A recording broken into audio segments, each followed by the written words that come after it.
Good morning student. आज आप लोगों के सामने हम समाकलन, जिसको अंग्रेजी में हम इंटीग्रेशन कहते हैं, उसका 7.6 चैप्टर क्या कर रहे हैं आज हम बताएंगे। क्या जो खंडस समाकलन पर आधारित है, खंडस समाकलन पर आधारित है। इसको हम प्रत्येक सवाल को बहुत ही ट्रिक्स बाय ट्रिक्स करके क्या करेंगे, आपके सवाल को क्या करेंगे आप बताएंगे, जिससे आपको समझने में किसी प्रकार का क्या होगा, दिक्कत ना होगा। इस सवाल को समझने से पहले हम आपके सामने सवाल को बनाने वाले फार्मूलों के बारे में क्या कर रहे हैं तो बता रहे हैं। देखिए यहाँ फार्मूला यहाँ पे लिखा हुआ है, इसका पहला क्वेश्चन में इंटीग्रेशन। ये इंटीग्रेशन का सिंबल होता है, संकेत होता है, जिसमें लिखा हुआ है x sin x dx, जिसमें दो खंड है, इसलिए इस चैप्टर का नाम ही है खंडस। खंडस मतलब होता है खंड। क्या यह दो खंडों में क्या आता है, यह बांटा हुआ है, जिसमें प्रत्येक खंड को हम मानेंगे, किसी को u मान लेंगे चाहे किसी को भी मान लेंगे, आपके पे डिपेंड करता है, या किसी को m मानिए किसी को n मानिए। अब हम ये नहीं कह सकते हैं कि किसको हम u मान सकते हैं या किसको भी मान सकते हैं। इसके लिए हम एक आपके सामने में एक फार्मूला होता है, क्या उस फार्मूला का क्या कर रहे हैं तो आपको सामने में समझा दे रहे हैं। वो फार्मूला होता है आइलेट। देखेंगे यहाँ आइलेट क्या होता है, ILATE आइलेट। यह फार्मूला खंडस समाकलन सवाल बनाने वाले पर क्या करता है, यह निर्भर करता है। जिसमें हम I से कहेंगे इनवर्स, L से कहेंगे हम लॉग, A से कहेंगे हम अलजेब्रा, T से कहेंगे ट्राइगोनोमेट्री एंड E से कहेंगे e to the power x। सारे समाकलन में यह इतना ही स्टेपों को लेकर के हम क्या करते हैं, खंड समाकलन का प्रत्येक क्वेश्चन को क्या करेंगे बनाएंगे, जिसमें आप जानते ही हैं I से होता है इनवर्स। इनवर्स कहे तो किसी भी चर राशि में अगर -1 पावर दिखाई दे, x के पावर -1 पावर दिखाई दे, तो इसको कहते हैं हम इनवर्स। क्या कहते हैं तो इनवर्स कहते हैं। लॉग तो समझते ही हैं, लॉगरिथम। एग्जांपल में LOX लॉग लिख देते हैं, तो यही होता है आपका लॉग x।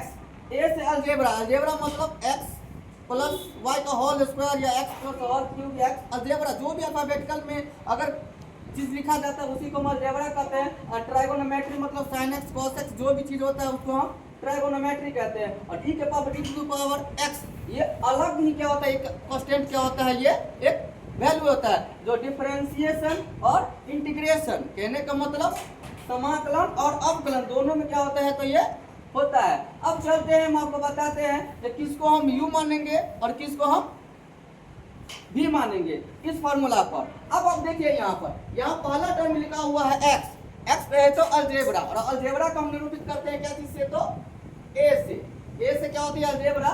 और sin x कहे तो ट्राइगोनोमेट्री, sin x कहे तो ट्राइगोनोमेट्री क्या ट्राइगोनोमेट्री। अलजेब्रा को हम लिखते हैं ALEGBRA अलजेब्रा, जिसका पहला नाम होता है a और ट्राइगोनोमेट्री का पहला नाम होता है t। अब यहाँ देखा जाता है ये a आइलेट में a पहले आता है या t पहले आता है। जो टर्म पहले आएगा उसको हम u मानेंगे, या जो टर्म बाद में आता है उसको हम क्या करेंगे तो भी मानेंगे। अब हम क्या करते हैं, मानते हैं। अब हम क्या मानते हैं तो देखिए यहाँ पे नाउ, अब देखिए ये हो गया x कहे तो अलजेब्रा को निरूपित करेंगे a से और ट्राइगोनोमेट्री को निरूपित करेंगे t से। यहाँ देखिए a और t आया तो आइलेट में, इस आइलेट में ये पहले आता है, इसलिए इसको मानेंगे हम u, और t बाद में आता है, इसको मानते हैं v। क्या मानते हैं u एंड v। अब आप में क्या हुआ तो u और v का मान क्या हो गया, मालूम हो गया। जब मान मालूम हो जाएगा u एंड v के लिए एक इंटीग्रेशन का फॉर्मूला होता है जिसको कहते हैं खंडस समाकलन। वो फॉर्मूला को हम देख लेते हैं। एक ही फॉर्मूला पे 7.6 जो प्रश्नावली है वो पूरे के पूरे सवाल इसी फॉर्मूला पर क्या होगा तो बन जाएगा। देखते फॉर्मूला होता है u × integration B u integration B dx minus integration D by dx u integration B dx। अब इसी फार्मूला पर आपका क्या होगा, जितना भी पूरा का पूरा सवाल प्रश्नावली 7 दशमलव 6 का क्या होगा, पूरा का पूरा क्या होगा बनेगा। तो चलते हैं बच्चों आपके सामने में पहला सवाल को क्या करते हैं, यहाँ पूरा फ्रेज से हम लिख लेते हैं x sin x dx। अब देखिए, अब हम आपको आइलेट पे क्या बता दिए कि किसको u मानते हैं और किसको क्या करते हैं तो b मानते हैं।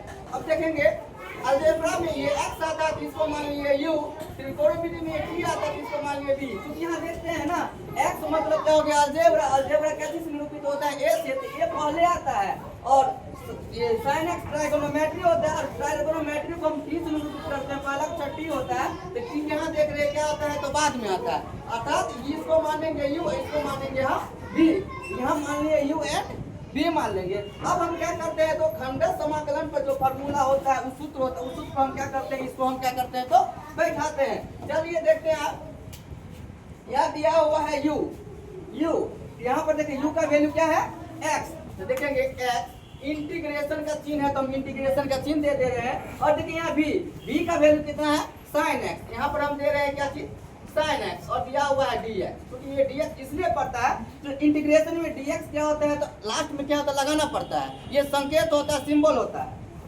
Minus integration d by dx। यहाँ का था आपको u का वैल्यू देने के लिए और यहाँ u का वैल्यू है x, इसलिए हम यहाँ पर दे दिए x और इंटीग्रेशन यहाँ पर देख लीजिए क्या है bx का वैल्यू कितना है ये sin x, यहाँ पर दे दिया हम sin x dx। और ये देखिए छोटी पद से घेरा हुआ है तो हम क्या करें, घेर करके लास्ट में इंटीग्रेशन है तो लास्ट में हम क्या किए तो dx लगा। अब देखेंगे हम बच्चों, यहाँ से हम क्या करते हैं तो सॉल्व करते हैं तो हम पाते हैं x इंटू sin x का हम इंटीग्रेशन जानते हैं माइनस cos x होता है, यहाँ पे लिख देंगे माइनस cos x और माइनस, अब यहाँ इंटीग्रेशन का चिन्ह है तो इंटीग्रेशन का चिन्ह दे दिए। यहाँ पहला टर्म में क्या कहता है डिफरेंशिएशन करने के लिए, तो डिफरेंशिएशन करेंगे हम x का क्या कर रहे हैं तो डिफरेंशिएशन कर रहे हैं। हम जानते हैं x का डिफरेंशिएशन क्या होता है तो एक होता है। कैसे एक होता है तो थोड़ी देर में हम आपको क्या करते हैं, बगल में हम ट्रिक्स ये संकेत में देकर बता देते हैं। d बाई डी एक्स कोई कांस्टेंट वैल्यू अगर x होता है तो उसका फॉर्मूला हमेशा क्या होता है तो एक होता है, तो यहाँ पर हम क्या किए तो एक रख दिए इनटू, और यहाँ देखना है sin x इंटीग्रेशन का चिन्ह, तो हम इंटीग्रेशन का चिन्ह क्या करेंगे लगाएंगे, sin x का इंटीग्रेशन होता है माइनस cos x, तो यहाँ पर हम क्या किया तो माइनस cos x क्या किया लगा दिए। अब अगला टर्म में हमें जगह नहीं है, अब हम क्या करते हैं कुछ दूरियों को मिटा करके हम क्या करते हैं तो इसे सवाल को पूरा करते हैं। आगे का कैलकुलेशन, इस सवाल को हम फ्रेश में यहाँ क्या करते हैं लिख लेते हैं x cos x minus integration. अब यहाँ देखिए ये अंदर में माइनस है और बाहर में भी माइनस है, यहाँ देखिए यहाँ भी माइनस है और यहाँ भी माइनस है, तो हम जानते हैं क्या डॉट में गुना में दो माइनस जब एक साथ रहता है तो माइनस और माइनस क्या हो जाता है बच्चों प्लस हो जाता है, तो माइनस और माइनस क्या हो गया ये प्लस, कहाँ